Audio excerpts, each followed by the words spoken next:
Good morning, friends.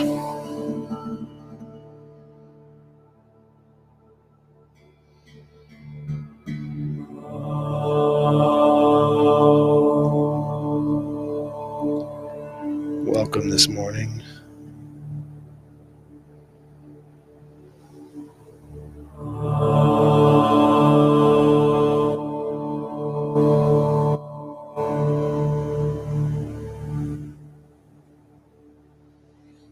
It's good to be here today.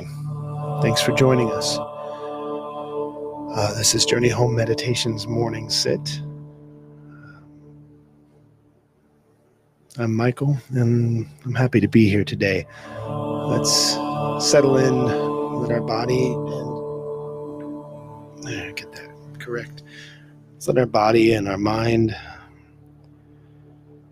and our breath all come together.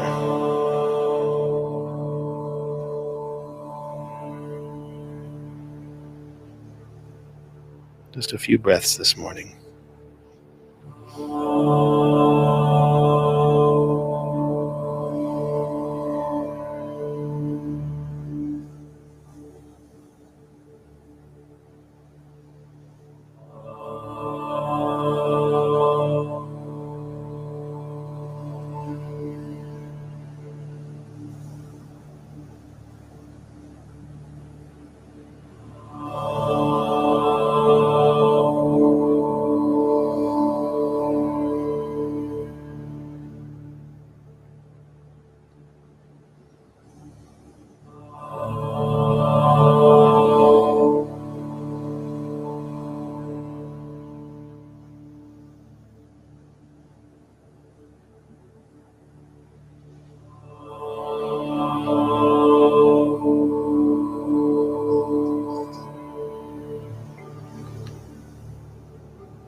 Bring down this bed of sound, and in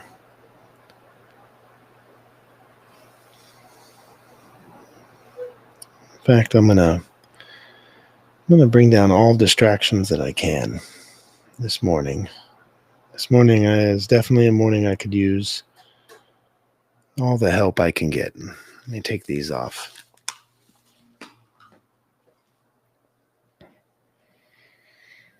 Okay, that's a little better. I'm going to invite the bell, and at which point we can take a few breaths together. We're going to breathe in through the nose to the bottom of the belly, expanding the belly. We want to soften our core for this, soften that belly, big, soft, beautiful bellies.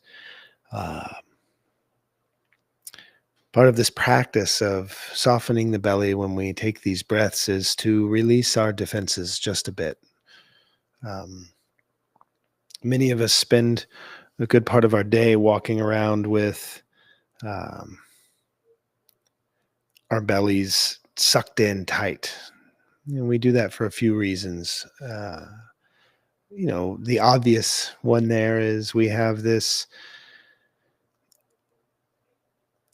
level of insanity with an obsession of a certain body type in our culture. When I say our culture, I mean the culture, the shared dominant culture. I would say Western culture versus Eastern culture, all that. But I think at this point, with the way civilization is kind of in this quickening where it's becoming more technologically yoked, it seems that we have the same issues with this everywhere, that there are body types that are promoted as being more ideal than others. And so many of us walk around, sucking in our bellies to take up less space, to try to adhere to a more fit, thinner body type. But on a deeper subconscious, psychological, and spiritual level, we hold in those muscles in our gut. We strengthen our core and suck in our gut that way when we are feeling attacked. And so taking a moment just to recognize how often I am behaving in crisis or behaving in defense mechanism, in protection mode, um, is a really important step towards understanding exactly what it is that I'm defending myself from. It's important, but it's hard to know that when you're just building walls. So let's take a few breaths and break down some walls today. I'm going to invite the bell. Breathing in through the nose to the bottom of the belly.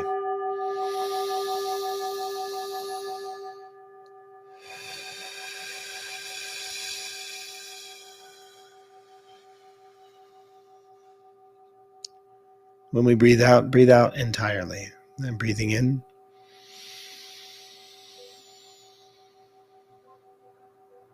And breathing out.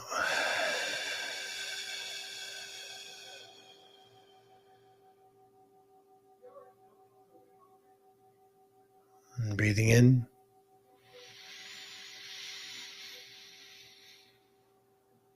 And breathing out.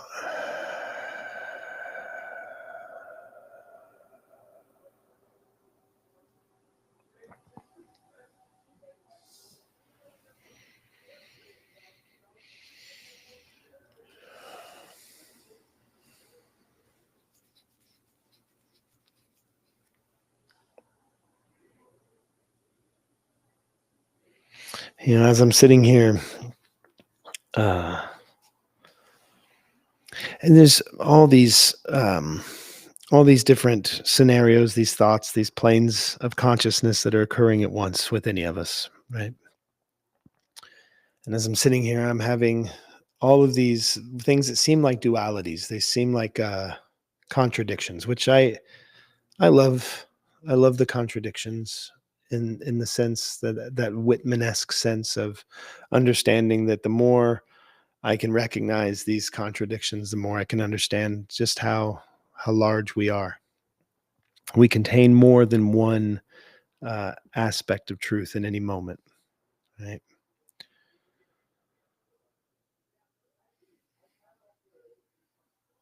But as I'm sitting here, I'm hearing the chatter of loud voices right outside of the meditation hall, and there's a part of me that wants to open the door and say, "Hey, can you please quiet down? We're doing a meditation session in here." But there's another part of me that recognizes that what is occurring in this moment is no different than what's occurring inside of myself, which probably means it's what's occurring inside of each of us at any given moment. And that is this incessant chatter that we want to get away from. This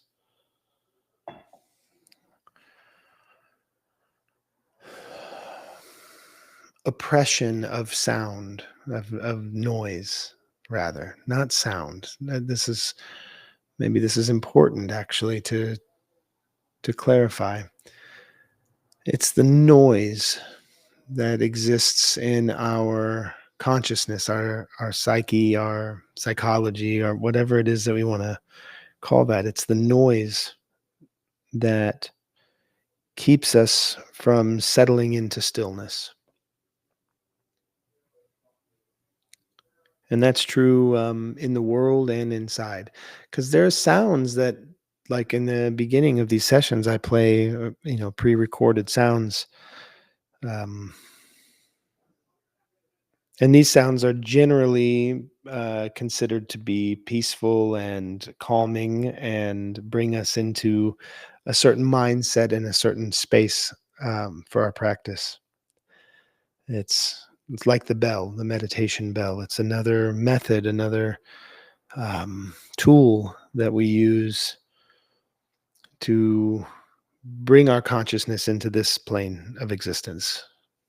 Stepping out of the shopping list in our head, stepping away from the regret of something we said in seventh grade, stepping out of all of the fears and anxieties that exist in any moment for any of us as we get to approach our day. The meditation bell, much like the sounds of chanting or of rain or the ocean, these things can bring us into one layer of consciousness where we aren't being sucked away by those other noises.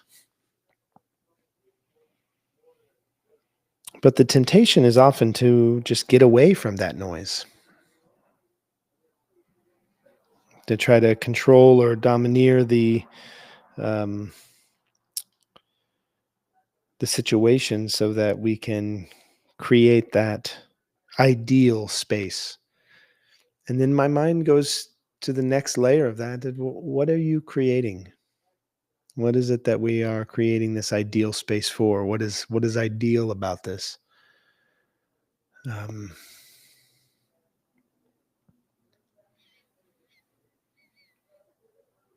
it's just another example of the ways in which I run from what is.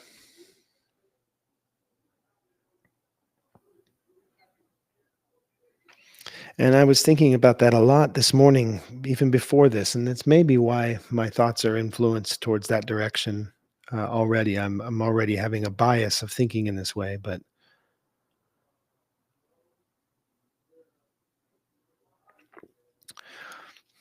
I was thinking about how the last few days I've really been kind of spiraling into this internal space of suffering, this space of um, emotional noise, and um, this kind of fear-based existence that I have occasionally. I touch. I mean, I always have, but I touch into it occasionally. Somehow, you know, the tuning gets just right on the radio dial, and something comes through more clearly. And right for me, the last few days, what is coming through really clearly is this suffering of loneliness and resentment, and and this brings with it all sorts of different coping mechanisms that I've learned over my life. We all learn these coping mechanisms over our life. When we're young, that coping mechanism may be to throw a fit, to scream and yell. You learn that. That coping mechanism may be to avoid and hide. You shut down and get shy, or hide in your closet, or under your blankets, whatever. That coping mechanism may be to go for the sugary sweet foods, or the binge eating, or the binge TV watching, which now is, if the TV is in our pockets. So that makes that even easier. So whatever it is, when we get into that spiral of that space where we kind of get stuck in the noise, when I get stuck in the noise, you start finding ways to get away from that noise as quickly as you can. And I don't know anybody really that I've spoken with at length. I'm sure there are plenty of people who would disagree with this statement, but most people that I have spoken with about this subject, who have been vulnerable and open and explored different layers of honesty, would say that they have at times in their lives considered self-harm, or acted on self-harm, or have considered suicidal ideations, and have um, contemplated these things. And I bring this up to say that I don't think that this is an abnormal thing for a human being to have occur in their thoughts. It's present in the culture. It's something that most of us have been touched by. So the idea that we want to avoid even talking about that, it just gives it this layer of mystique, this layer of existence that um, can almost make it another hiding place.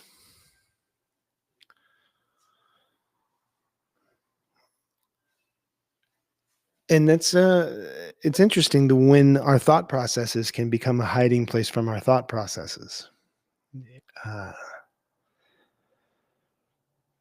and so as I'm experiencing this over the last few days, I'm well aware of the layers and the levels of consciousness that my mind is taking me through, and the places in which I'm trying to hide.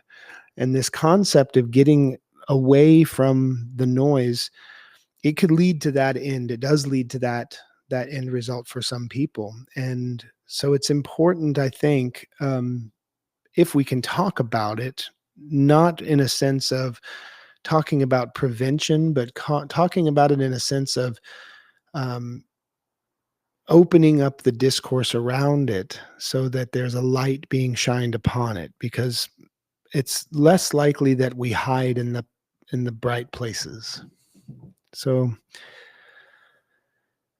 that's something I've been considering a lot the last couple of days, is how interesting is it that we can even turn what we think is the present moment into our enemy.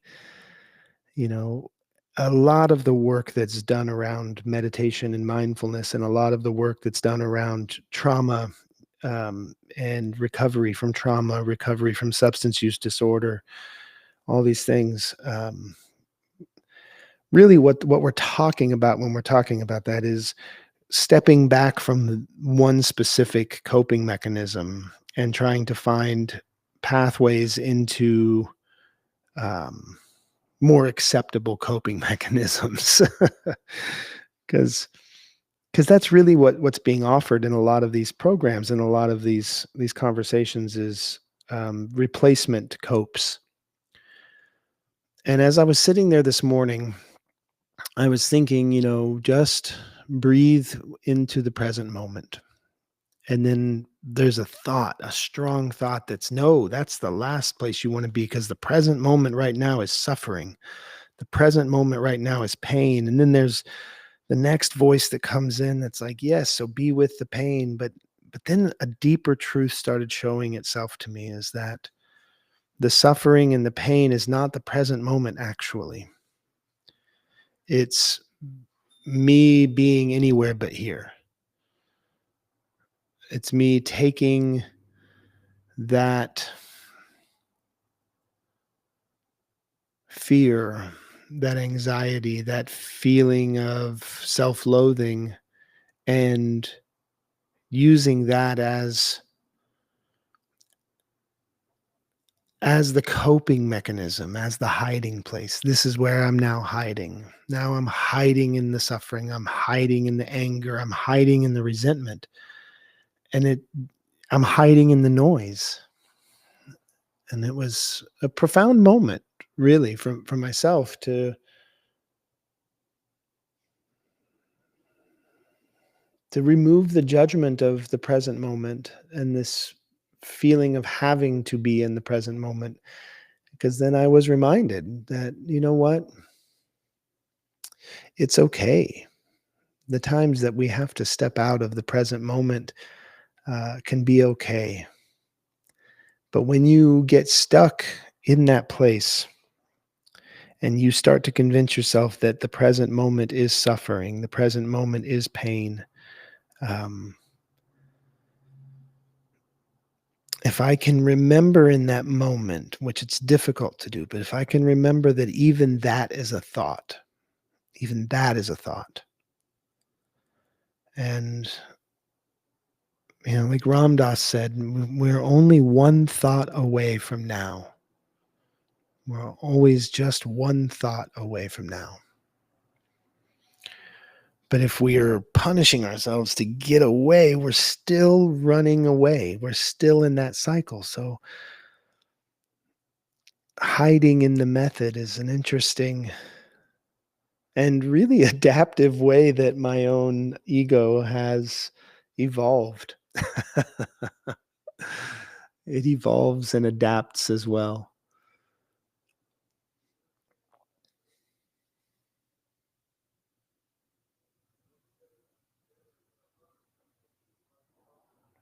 I would love to hear your thoughts on this.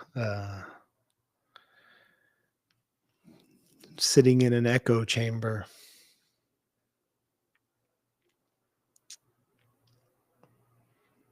I mean, I could put on my headphones and I would just hear my own voice even louder in my own head. But I do have an announcement to make. I think that the Beside Meditation Hall is going to be transitioning into another use. We're going to be finding another use for it within Journey Home for the community. Um, the the hard truth is that it's just not being utilized. Um, People don't seem to have an interest in showing up for these practices, whether it's meditation or dance or yoga. Um, there's just not many people that are coming in enough to justify the resources required to maintain this space as a meditation hall. And I would be lying if I didn't say that there's a part of my heart that's breaking about that. I was very happy to have this space open. It was kind of the culmination of years of dreaming um, and a vision that I had had that we could start creating community conversations around these ideas, these breathing practices together, these meditation practices that have been taught from cultures all over the world for thousands upon thousands of years. And I thought that this would be an opportunity for this community to have this. But an opportunity is only an opportunity if it's something that's wanted. Uh, it's only a gift if it's received. So it's become clear that um, we haven't quite found the way to be received with these practices in this area. Um, and, there's a lot of reasons for that, but I think that poverty is a huge um, sinkhole of community. It's within impoverished areas that people are so beaten down and trained away from community, away from working together, feeling so worthless or like they have nothing to offer because they're told that they have nothing over and over again. So poverty is a big part of that all over the world, and in this culture it's becoming more and more ubiquitous. And that poverty affects the soul more than anything else. The person's ability to touch into the beauty and the divine nature of who each of us are gets buried under all of the other casualties of class war, and so that's a part of it. And then I think that most of us have just been so well trained and accustomed to turning to isolation as our coping mechanism. There's a lot of people I know that tell me that they do these practices. A lot of people that I talk to. There's not a day that goes by I don't have conversations with somebody talking about all of the practices that we're um, kind of facilitating here. And I never see them at them. I never see them here. I never see them at any of them in public. And most people will say, I have my own practice. It's a very solitary practice, personal practice. And there's just so much that's sacrificed in that.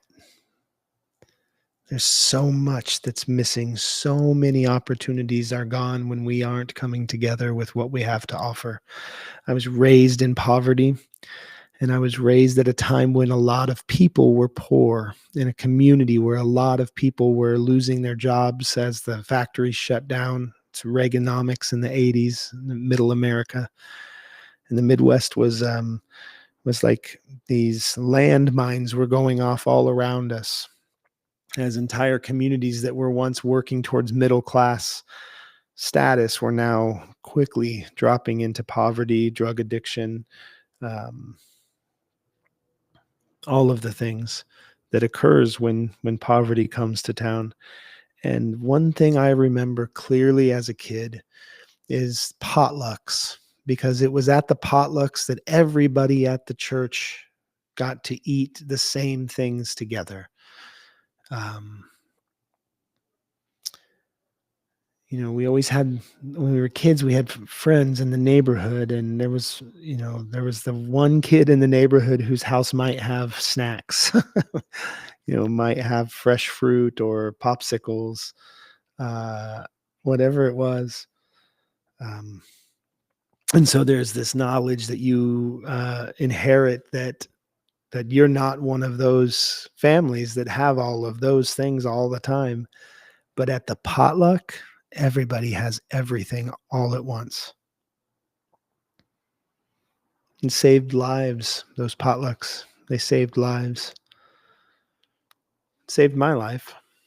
Not because I was starving at home, because I wasn't, but it saved my life because it made me remember that even when I want to believe that I'm experiencing this alone, that I'm not. There's a table full of offerings, and there's a room full of people receiving, and they're sharing. And that was a place that I was welcome. And that made a difference. And to this day, it makes a difference. And it's just so profoundly heartbreaking to be in the reality that so many people who have so much to offer hide away in their homes and in their phones. And there's this beautiful space, and it's just not being used.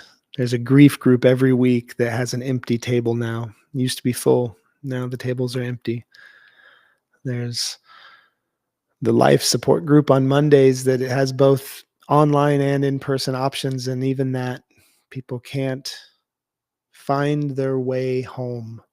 They can't find their way into sharing. They're so ashamed of all of the noise inside of themselves. They're so terrified of what it can look like to open that up. And so as I sat for the last few days in this spiral of going through all of these really difficult emotions and thoughts and ideations and all of these things, that's what kept me seeking, was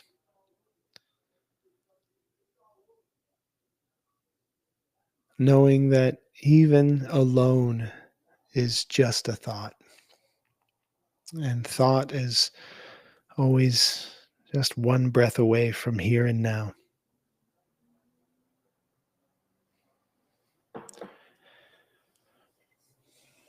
Let's invite the bell and take a breath.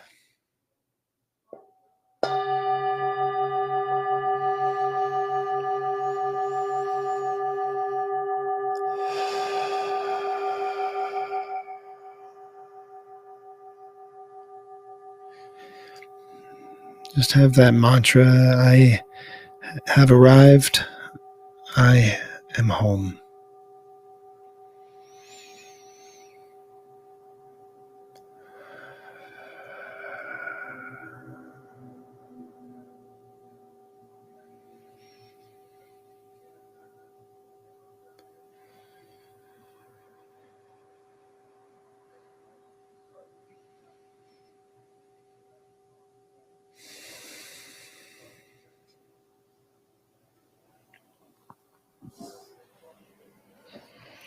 Thanks for being here this morning. I'm going to be taking a hiatus from sharing these practices soon. I might not be back this week because of the community meal that we are all co-facilitating on Thursday. And I'll be quite busy in the preparations for that. But yeah, there's over 4 years of these offerings provided free online. So if you are enjoying any of these practices, you can just go through the archive on any of the sites where you might find this. There's over 300 hours of practices. So there's no shortage for you to peruse at your leisure. If you'd like to engage, liking, sharing, following, all of that is helpful in that method. Um, if not, that's okay. Thanks for being around, and yeah, take care.